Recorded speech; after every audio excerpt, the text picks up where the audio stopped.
ये कहानी उस युवक की कहानी है जिसने समाज से अपराध के कोर्ह को खात्मा करने का बीड़ा उठाया।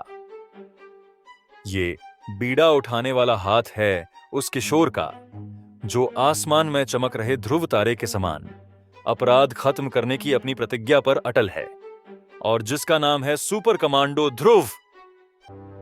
अपराध कहीं भी किया जा सकता है, पर कुछ स्थान लुटेरों के लिए भी स्वर्ग समान होते हैं, जैसे कोहरे में ढका राजनगर का बंदरगाह। जल्दी करो वरना आखिरी स्टीमर भी छूट जाएगा। चिल्ला मत बुढ़े, स्टीमर छूट गया तो कोई बात नहीं, पर अगर जान छूट गई तो फिर नहीं मिलेगी, समझा? बूढ़े का मुंह चिल्लाने के लिए खुला और तुरंत बंद कर दिया गया। माल कहाँ है, जल्दी निकाल। लेकिन तीनों में किसी ने चिड़िया की तरफ ध्यान नहीं दिया जो बिजली की रफ्तार से शहर की तरफ उड़ी और समझ गया, चलो जगह बताओ। और 30 सेकंड बाद साका, ये तो उसी की मोटरसाइकिल की आवाज है। तो भाग। दोनों तेजी से भागे, परंतु मोड़ मुड़ते ही दोनों भय से जड़वत हो गए। हमको माफिया तो कानून देगा या फिर ऊपर वाला, मैं नहीं। पर बेटे, तुमको पता कैसे चला कि सुनसान में 2 गुंडे मुझको लूट रहे हैं? मुझे एक चिड़िया ने बताया था बाबा। चिड़िया ने? वाह। नमस्कार बाबा। नमस्कार बेटे। यह था अपराध के खिलाफ एक अकेले व्यक्ति की जंग का एक बहुत छोटा सा हिस्सा, और यह अकेला व्यक्ति है स्पेशल कमांडो फोर्स का कप्तान सुपर कमांडो ध्रुव, जिसका सिर्फ नाम सुनकर ही कई अपराधी गलत काम न करने की कसम खा लेते हैं। ध्रुव कई असाधारण शक्तियों का स्वामी, ओह समझ गया। जो अपराधियों के लिए मौत का पैगाम है और दुखियों के लिए इंसाफ की आवाज। अपराधियों का ये काल कहां से आया, इसका उत्तर या तो आईजी राजन जानते हैं या फिर ध्रुव का दिल, जिसमें अब तक धधक रही है प्रतिशोध की ज्वाला। संपादक मनीष चंद्रगुप्त, कथा एवं चित्रांकन अनुपम सिन्हा। दरअसल इस कहानी की शुरुआत आज से 18 साल पहले जुपिटर सर्कस से होती है। इस देश का सबसे मशहूर सर्कस है जुपिटर, जहां अपने अपने फन में माहिर कलाकार अपनी आश्चर्यजनक कलाओं से जनता का मनोरंजन करते हैं। जैसे छुरेबाज रंजन, जिसके चाकू जब हवा में उछलते हैं तो दर्शकों की सांसें गले में ही रुक जाती हैं। रिंग मास्टर शेर खान, जिसके चाबुक की एक फटकार पर खार शेर कुछ भी कर गुजरने को तैयार हो जाते हैं। निशानेबाज सुलेमान, जो आंख पर पट्टी बांधकर भी उड़ती चिड़िया की आंख को निशाना बना सकता है। मोटरसाइकिल सवार पवन, जिसका कारनामा देखते देखते कई दर्शक दांत से अपनी उंगलियां काट खाते हैं। स्ट्रॉन्गमैन हरक्यूलिस, जैसा नाम वैसा ही काम। इन सब बेजोड़ कलाकारों के कारण जुपिटर सर्कस का हर शो हाउसफुल रहता है, परंतु इन सब के बावजूद सर्कस का मुख्य आकर्षण है राधा और श्याम का झूले पर करतब, जो जमीन से 60 फुट ऊपर हवा में दिखाए जाते हैं तो नीचे जाल नहीं लगता। ऐसे में जरा सी भी चूक का अर्थात है एक निश्चित और दर्दनाक मौत। परंतु ऐसे खतरनाक करतबों को दिखाते समय ये कलाकार क्या सोचते हैं, आइए सुने। राधा, मैं बहुत दिनों से तुमसे एक बात कहना चाहता हूँ। तो सोच क्या रहे हो? शो खत्म होने से पहले ही कह डालो। राधा, मैं तुमसे प्यार करता हूँ और क्या? आज कह ही डालो। और तुमसे शादी करना चाहता हूँ।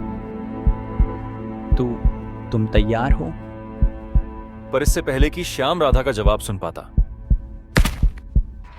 पंडाल तालियों के शोर से गूंज उठा। तुमने क्या कहा? मैं सुन नहीं पाया।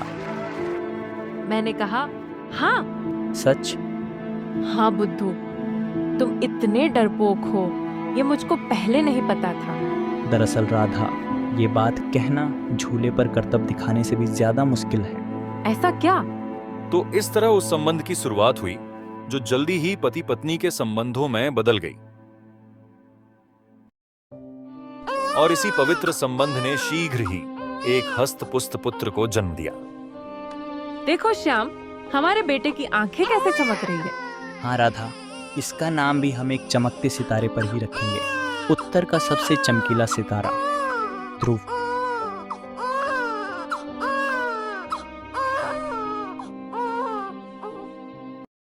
एक बच्चे के आने से पूरे जुपिटर सर्कस का माहौल ही बदल गया।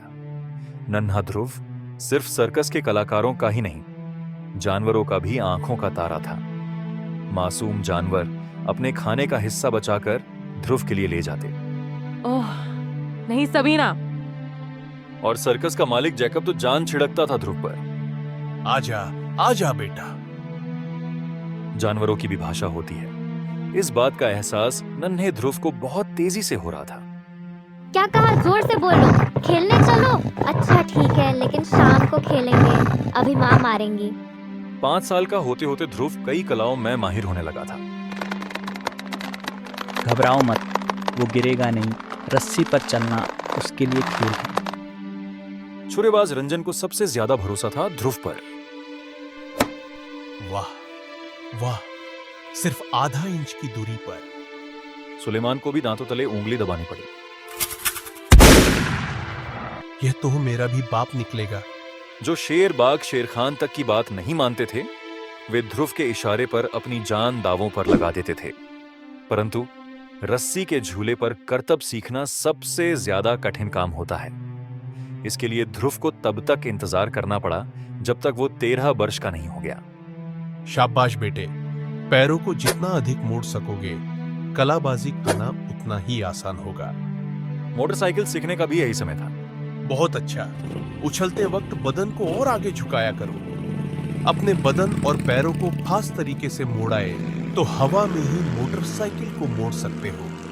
हाँ, ऐसे। अब सिर्फ हेरक्युलस से ध्रुव को सीखना बाकी था। ताकत बढ़ाने के लिए कुछ खास व्यायाम जरूरी है, लेकिन अधिकतर करतबों के पीछे कुछ खास गुण होते हैं, जैसे सिर से ईंट तोड़ना। ऐसे। इसमें सिर्फ एक खास बात है। और धीरे धीरे ध्रुव ने इस क्षेत्र में भी महारत हासिल कर ली। और इसके साथ ध्रुव के सीखने का समय खत्म हो गया। अब समय था ध्रुव के आश्चर्यजनक करिश्मों को जनता के सामने पेश करने का। और ध्रुव ने अपने गुरुओं को निराश नहीं किया। जनता ध्रुव के करिश्मों को देखकर झूम उठी। ध्रुव का हर कारनामा मौत को चुनौती देता हुआ सा था।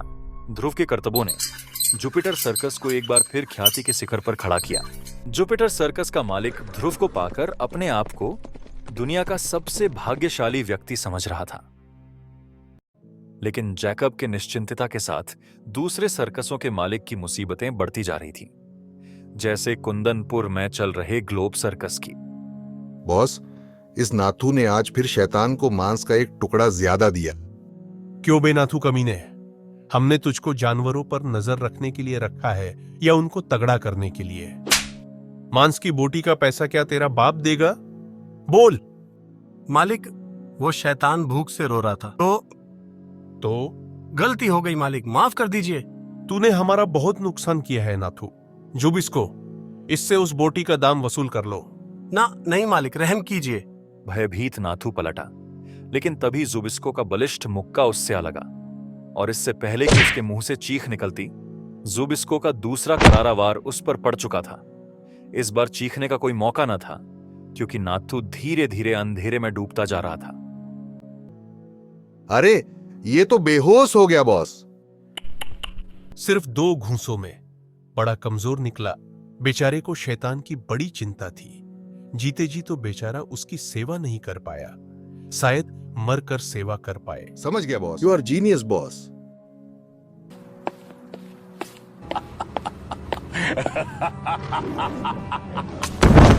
पेट में दर्द हो गया हंसते हंसते। ले बेटे शैतान, तेरा खाना आ गया। शैतान ने पिछले 4 सालों में एक बार भी पेट भरकर नहीं खाया था।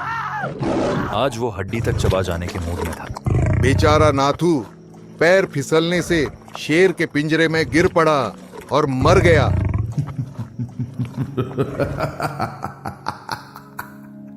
लेकिन बॉस इतना खुश नहीं था। आज के सभी शो की आमदनी का क्या हाल रहा जिंगो? हालत खराब है बॉस। अब तो हमारे पास जानवरों का चारा खरीदने के लिए भी पैसे नहीं हैं। अब कल पता नहीं क्या होगा। क्या बात है, समझ नहीं आता। अब कोई ग्लोब सर्कस देखने आता ही नहीं है। जरूर कोई हमारे सर्कस का नाम बदनाम कर रहा है। अगर उसका सुराग, शायद हमारा आखिरी शो खत्म हो गया। ओह, ये भी कोई सर्कस था? हाँ, एकदम बकवास। पापा, वो जो पिछले साल सर्कस आया था ना, क्या नाम था उसका? Jupiter circus. अरे, उसकी और इस ग्लोब सर्कस की क्या तुलना। हाँ, ये ग्लोब सर्कस तो जुपिटर के पैरों की धूल तक नहीं है। अब ना तो दोबारा ये सर्कस देखने आऊंगा और ना ही किसी दोस्त को आने दूंगा। मैं भी। जुपिटर जुपिटर पागल कर दिया है मुझे इस नाम ने। कभी हमारा सर्कस टॉप पर था, नोटों में लौटता था मैं, लेकिन जब से ये जुपिटर सर्कस आया है, हम दाने दाने को मोहताज हो गए हैं। ग्लोब सर्कस के जिंदा रहने की सिर्फ एक ही सूरत है, और वो है जुपिटर सर्कस की मौत। तुम जाओ और जुबिस्को को मेरे पास भेज दो। उस रात ग्लोब सर्कस के मालिक और जुबिस्को के बीच में जो गुप्त बातचीत हुई, उससे एक ऐसा खूनी द्वार शुरू हो गया जिसमें ग्लोब और जुपिटर दोनों सर्कस बर्बाद हो गए। कुछ दिन बाद राजनगर से थोड़ी दूर एक बड़े से मैदान में लगे जुपिटर सर्कस का तंबू रात के आखिरी शो के बाद खाली हो गया था, और जल्दी ही सारे सर्कस की बत्तियां धीरे धीरे बुझने लगीं। जुबिस्को को इसी का इंतजार था। वो तेजी से एक अंधेरे कोने की तरफ बढ़ा। अब मैं पेट्रोल छिड़कना शुरू करता हूँ, समय बहुत कम है। और मिनटों में जुबिस्को ने पूरे सर्कस को पेट्रोल के घेरे में कैद कर दिया। चलो, ये शुभ कार्य तो समाप्त हुआ। अब सारे जुपिटर वासी नींद में ही गॉड को प्यारे हो जाएंगे। लेकिन कुछ लोग जाग भी रहे थे। अरे, ये पेट्रोल।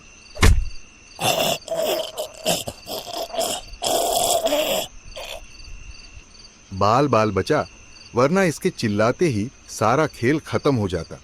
अब सावधानी से काम करना पड़ेगा। जुबिस्को ने दूसरा कैनिस्टर उठाया और धीरे से तंबू के अंदर झांका। मैदान साफ है, अंदर कोई भी नहीं है, यही मौका है। जुबिस्को को सर्कस के तंबू में घुसते किसी ने भी नहीं देखा। उसके बलिष्ठ हाथों में पेट्रोल से भरा दूसरा कैनिस्टर खिलौने की तरह झूल रहा था। वो चुपचाप सर्कस के रिंग में पहुंचा। यही से शुरू करना सबसे अच्छा रहेगा। परंतु जुबिस्को की किस्मत उसके साथ नहीं थी। श्याम अपने झूले की नई रस्सियां बांध रहा था। कौन हो तुम? रुक जाओ। जुबिस्को समझ गया कि अब ज्यादा वक्त नहीं। उसने एक झटके में कैनिस्टर रिंग के फर्श पर पलट दिया। महक श्याम के नथुनों तक पहुंची और वो लपका। पेट्रोल। लेकिन तब तक देर हो चुकी। आग, आग, भागो। जुबिस्को बाहर की तरफ भागा। कैनिस्टर ले चलो। बॉस ने कहा था कि कोई सबूत मत छोड़ना।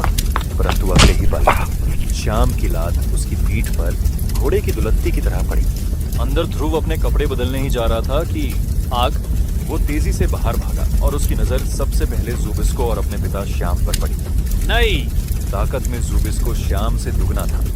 उसका हाथ श्याम की कनपटी पर एक करारी चोट पड़ी और वो होश खो बैठा।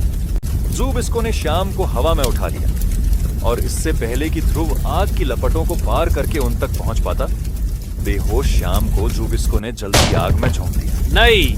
श्याम पल भर में राख हो गया। चीख सुनकर वो ध्रुव की तरफ पलटा। आग की रोशनी में चमकता हुआ जुबिस्को का चेहरा संसार का क्रूरतम चेहरा लग रहा था। परंतु अब पकड़े जाने की संभावनाएं बढ़ती जा रही थी। जुबिस्को बाहर की तरफ भागा और ध्रुव उसके पीछे लगा। उसकी सोचने समझने की ताकत गुम हो चुकी थी। अब उसके दिमाग में सिर्फ एक ही शब्द बार बार गूंज रहा था, बदला। दोनों के बीच में अब भी काफी दूरी थी। कैनिस्टर क्यों लाद लाए? फेंको इसे। जुबिस्को ने बाहर इंतजार कर रही कार का दरवाजा खोला और कार एक झटके के साथ दौड़ पड़ी। ध्रुव भी बिना कोई वक्त खोए अपनी मोटरसाइकिल की तरफ लपका और उसकी स्पेशल मोटरसाइकिल आग की दीवार के ऊपर कूदती हुई जुबिस्को की कार के पीछे लग गई। अंदर जुपिटर सर्कस में मौत का तांडव मचा था। आग की खूंखार लपटें हर किसी को अपनी लपेट में लेने के लिए लपक रही थी। मौत का दहशत से भाग रहे गैंडों और हाथियों के पैरों तले कई नामी कलाकार कुचले जा रहे थे। लेकिन इन सब से अनजान ध्रुव की मोटरसाइकिल मानो हवा में उड़ती जा रही थी। ध्रुव अब भी हमारे पीछे लगा है बॉन्ड। चिंता मत करो जुबिस्को, ये काम तुम मुझ पर छोड़ दो। मेरा निशाना स्टार सर्कस तक मैं कभी नहीं चूका। नमूना हाजिर है। एक पिस्तौल धारी हाथ कार से बाहर निकला। ध्रुव पल भर में समझ गया कि निशाना उसका सिर है। एक धमाका हुआ। साथ ही साथ ध्रुव की मोटरसाइकिल हवा में उछली। गोली और ध्रुव के सिर के बीच में मोटरसाइकिल का अगला पहिया आ गया और मोटरसाइकिल एक झटके से पलट गई। जमीन पर असहाय पड़ा ध्रुव अंधेरे में गुम होती कार की लाल टेल लाइटों को देखता रह गया। तभी उसको जलते जुपिटर सर्कस का ध्यान आया। वो उठा और पलटकर सर्कस की तरफ भागने लगा, लेकिन ध्रुव के वहां पहुंचने से पहले ही सब कुछ खत्म हो चुका था। नहीं, ये नहीं हो सकता। आग की प्रचंड लपटों ने सब कुछ जलाकर राख कर दिया था और साथ ही राख हो गए थे जुपिटर सर्कस के सभी कलाकारों के साथ ध्रुव के माता पिता राधा और श्याम। ध्रुव अब इस दुनिया में अकेला था, बिल्कुल अकेला।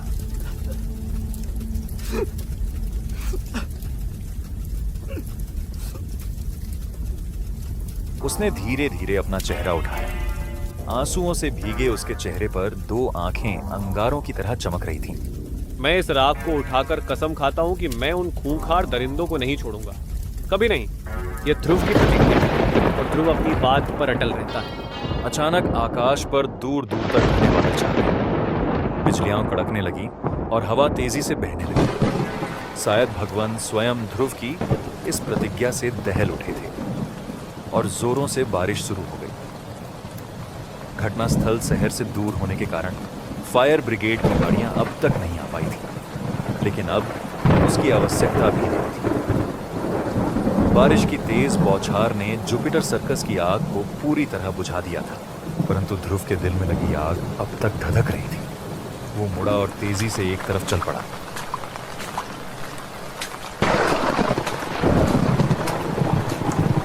दूसरी तरफ ग्लोब सर्कस के लिए यह खुशी मनाने का दिन था। शाबाश, शाबाश जुबिस्को।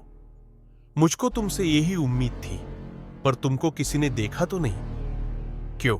वो बॉस, वो ध्रुव ने हमको देखा था। वो हार्ट? ध्रुव ने? यानी वो जिंदा है? ओफ, तब तो वो तुमको पहचान गया होगा और यहां पर आता ही होगा। आप चिंता मत कीजिए बॉस, जुबिस्को के रहते आप। शट अप गधे, उसका नाम ध्रुव है। ध्रुव, वो तुम जैसे 2-3 को एक साथ संभाल सकता है। God God! Yes boss. देखो, सर्कस के चारों तरफ कड़ा पहरा लगा दो, खूंखार शेर चीते लिए आदमी तैनात कर दो, और कोई भी अजनबी अगर अंदर घुसने की कोशिश करे तो उसको बेझिझक गोली मार दी जाए। Okay boss. बॉस का ख्याल सही था। ध्रुव जुबिस्को को पहचान गया था। ये रही सामने मेरी मंजिल, हथियारों का अड्डा, ग्लोब सर्कस। एकदम से काफी चहल पहल हो गई। अभी अभी हुई जोरदार बारिश से भी इनका उत्साह कम नहीं हुआ। जरूर ये मेरे स्वागत का इंतजाम हो रहा है, लेकिन चिंता की कोई बात नहीं है। जहां चाह वहां राह, और इस वक्त अंदर तक पहुंचने की राह है ये हाई टेंशन केबल। केबल पर चलना ध्रुव के लिए रस्से पर चलने जैसा ही था। लगता है इसी केबल से पूरे ग्लोब सर्कस की बिजली सप्लाई होती है, लेकिन इस वक्त मेरे दिमाग में इसका एक और बेहतरीन उपयोग आ रहा है। तार के दूसरे सिरे पर पहुंचकर ध्रुव एक क्षण को पलटा और केबल एक झटके में नीचे जमीन पर आ गिरा। थोड़ी देर पहले हुई बारिश से जमीन अभी तक गीली थी। पल भर में हाई वोल्टेज की बिजली चारों तरफ फैल गई। पहरेदारों और खूंखार जानवरों को मुंह तक खोलने का मौका नहीं मिला। जल्दी ही सभी पहरेदार और शेर चीते गीली जमीन पर बेहोश पड़े थे। अंदर ये क्या हुआ जुबिस्को? बिजली कैसे चली गई? अभी इमरजेंसी लाइट जलाकर देखता हूं बॉस। लगता है केबल टूट गया है बॉस। केबल टूट गया, पर कैसे? जवाब में एक सर्द आवाज गूंजी। मैंने तोड़ा है। कौन? ध्रुव? हाँ, तुम्हारी मौत ध्रुव। मैं इसको देखता हूं बॉस। जुबिस्को 2 कदम आगे बढ़ा और 4 कदम पीछे आ गया। इससे पहले कि जुबिस्को संभल कर उठ पाता, ध्रुव ने उसको वापस जमीन पर लिटा दिया। है? गार्ड! गार्ड! बेकार में गले को तकलीफ मत दो, तुम्हारी मदद को कोई नहीं आएगा। तुम्हारे सारे आदमी आराम फरमा रहे हैं। उन सबका दिमाग ठिकाने लगाने के लिए मुझे उनको बिजली के झटके देने पड़े हैं। अब तुमको बचाने कोई नहीं आएगा, भगवान भी नहीं। तभी ऊपर से एक फंदा गिरा और शाबाश बॉन्ड, एकदम परफेक्ट। अब मैं सबसे पहले तुम्हारे थप्पड़ का जवाब दे दूं, ऐसे। हा हा हा। बच्चे, इस खेल का मुझको तुमसे ज्यादा तजुर्बा है। अब मैं तुमको बताता हूं कि बदला कैसे लिया जाता है। शैतान को लाया जाए। शीघ्र ही। बेटे ध्रुव, इस खूंखार शेर को देख रहे हो ना? इसी का नाम शैतान है। ये 3 दिन में सिर्फ एक बार खाना खाता है और आज इसके उपवास का 3रा दिन है। जुबिस्को, खोल दे शैतान को। भूख से बेचैन शैतान ध्रुव पर छलांग मारने के लिए झुका कि तभी ध्रुव के गले से एक हल्की सी घुरघुराहट निकली। शैतान छलांग मारते मारते रुक गया। उसके कान खड़े हो गए। वो कुछ सुन रहा था और एकाएक एक खून जमा देने वाली दहाड़ के साथ उसने ध्रुव पर छलांग लगा दी। अगले ही पल उसके दोनों अगले पंजे ध्रुव के कंधों पर थे और तेज दांत रस्सी पर शैतान ने एक झटका दिया और रस्सी के कई टुकड़े हो गए। ये क्या? जानवर कितना भी खूंखार हो, लेकिन ध्रुव की प्यार की बोली समझता है। ध्रुव ने रस्सी को कसकर खींचा और बॉन्ड जमीन पर आ गिरा। लेकिन इसी बीच ध्रुव का ध्यान एक क्षण के लिए जुबिस्को पर से हट गया और जुबिस्को ने इसका फायदा उठाया। अब तुम्हारी बात। ध्रुव की गर्दन एक फौलादी सिकंजे में फंस गई और उसकी गर्दन की हड्डियां कड़कने लगी। एक झटका लगा और ध्रुव के गले से चीख निकल गई। ध्रुव की यह चीख शैतान का गुस्सा जगाने को काफी थी, क्योंकि वो समझ गया था कि ध्रुव उसका दोस्त है और जुबिस्को उसका दुश्मन। वो जुबिस्को पर टूट पड़ा। जुबिस्को की दर्दनाक चीखें रात के सन्नाटे में गूंजने लगी। ध्रुव अब बॉस की ओर पलटा। दूर रहो मुझसे, पास मत आना। मुझे कोई नहीं पकड़ सकता, कोई नहीं। भयभीत बॉस बाहर की तरफ भागा। ओह, बाहर जमीन में अब तक करंट दौड़ रहा होगा, रुक जाओ। लेकिन देर हो चुकी थी। बॉस का पांव गीली जमीन में पड़ चुका था। ध्रुव ने सावधानी से टूटा केबल उठाकर सुरक्षित ऊंचाई पर टांग दिया। उसका प्रतिशोध पूरा हो चुका था। तीनों अपराधी अपने आप मौत के आगोश में समा गए थे। रात बीत चुकी थी। ध्रुव धीरे धीरे उगते सूरज की तरफ बढ़ चला। अगले दिन। मैं तुम्हारी अक्ल की दाद देता हूं। हमने तुम्हारी कहानी को जांच के बाद सही पाया है ध्रुव। जुपिटर सर्कस के बाहर पड़े दोनों कैनिस्टरों पर जुबिस्को की ही उंगलियों के निशान थे। कमाल का सबूत लाए तुम, वाह। धन्यवाद एसपी अंकल। एक बात और, जुपिटर सर्कस के मालिक जेकब ने सर्किस का दुर्घटना बीमा तुम्हारे नाम से कराया था, यानी आज से तुम 50 लाख रुपयों के मालिक हो। पर एक बात तो बताओ, इतने पैसों से आखिरकार तुम क्या करोगे? इस दुनिया से अपराध का खात्मा। मैंने जुपिटर सर्कस की जलती चीता पर कसम खाई है कि मैं संसार से अपराध का नाम मिटा दूंगा। वाह बेटे वाह। मुझे पूरा यकीन है कि इस काम में भगवान तुम्हारी पूरी मदद करेंगे। मैं और पुलिस डिपार्टमेंट भी। धन्यवाद अंकल। सवाल धन्यवाद का नहीं है, सवाल ये है कि यहाँ से अब तुम जाओगे कहाँ? ये तो मैंने सोचा ही नहीं। पर मैंने सोच लिया है। एक ऐसे सज्जन को जानता हूँ जिनके सिर्फ एक बेटी है, श्वेता। उनको ठीक तुम्हारे जैसे बहादुर बेटे की इच्छा थी। मैंने उनको फोन कर दिया है। उनके परिवार वाले तुम्हारा ही इंतजार कर रहे होंगे। ये रहा उनका घर। पर अंकल, पता नहीं मैं उनको पसंद आऊं या नहीं, और उनके नाम तो मुझे बताया ही नहीं। नॉनसेंस। तुमको नापसंद करने की कोई वजह भी तो नहीं। और हाँ, उनका नाम है राजन मेहरा और ये इस शहर के सीनियर एसपी है। यानी अंकल आप?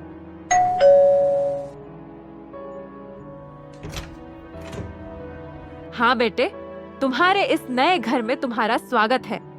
वेलकम ध्रुव भैया। ध्रुव कुछ न बोल सका क्योंकि खुशी के मारे उसका गला रूंधा था।